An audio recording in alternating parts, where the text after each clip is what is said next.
This PowerPoint is about Diamond Foods Incorporation and their scandal.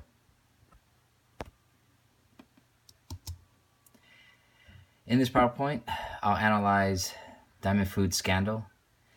But first, I'll start off by talking about the company's inception, what Diamond Foods offer, who are their suppliers, their CEO and CFO, and them giving them self bonuses, purchase of Harmony Foods, Pop Secret, attempt to purchase Pringles and why it was halted,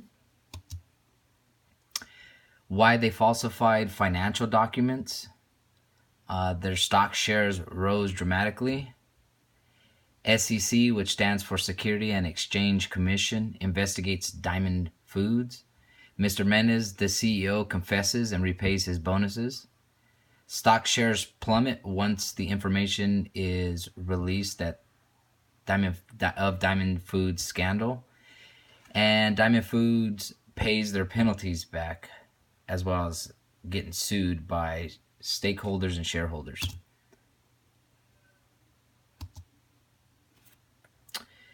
Next,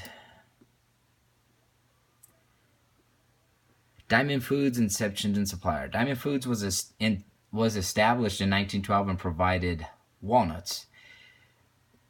During this time, walnuts were big.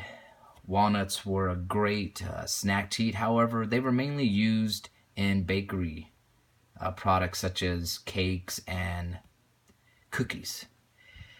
As the years went by, Diamond Foods got smarter, and they realized this is more of a healthy snack, and went the route of a healthier snack versus just utilizing walnuts in bakery.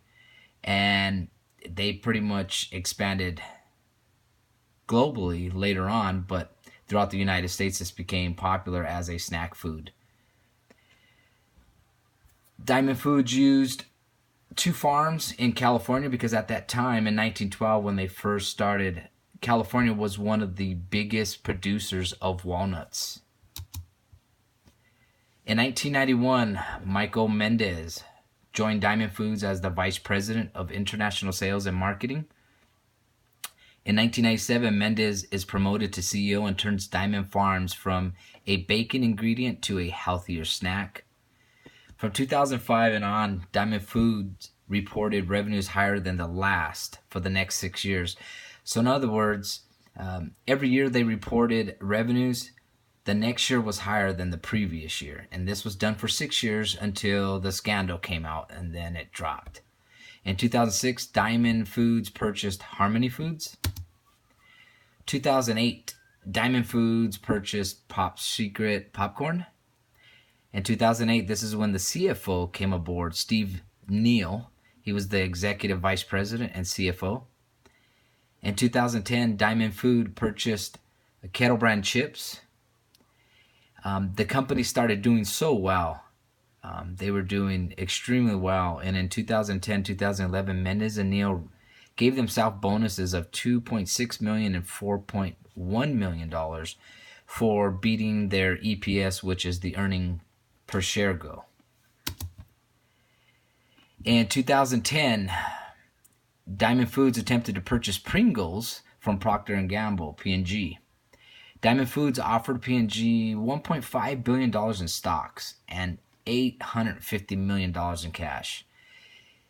Diamond Foods asked P&G during the offer if they could hold off because they were getting ready to close out their next quarter, and they knew that their shares would be worth more once they closed the quarter because of the falsification of documentation. The quarter ended. Their stocks increased from 0.12 cents to 0.15 cents per share, which don't seem much per share, but if you're selling, just say 100 million, that's $3 million there alone, which we probably know there was more than that because it was 1.5 billion in stocks. Falsifying financial reports. Diamond Foods falsifies their reports documents by splitting up payments to farmers for commodities. Diamond Foods paid farmers 3 separate checks, one for harvesting, one for delivery, and one for the quality of the walnuts.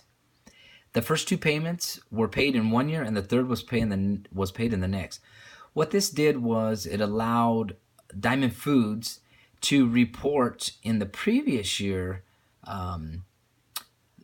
lower commodities, paying for lower commodities because they only paid for gave two paychecks because of the way they split it up into three, and therefore increasing their revenues. And on that third paycheck, it was the following year, so they could show that it was, part of their payment, continuous payment.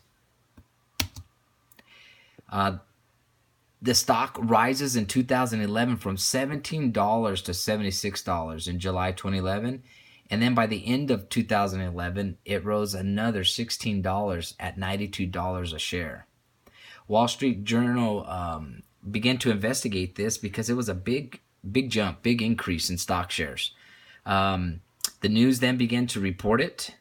The SEC began to investigate. A financial accountant from Diamond admits that he was asked to lower the commodities for no apparent reason.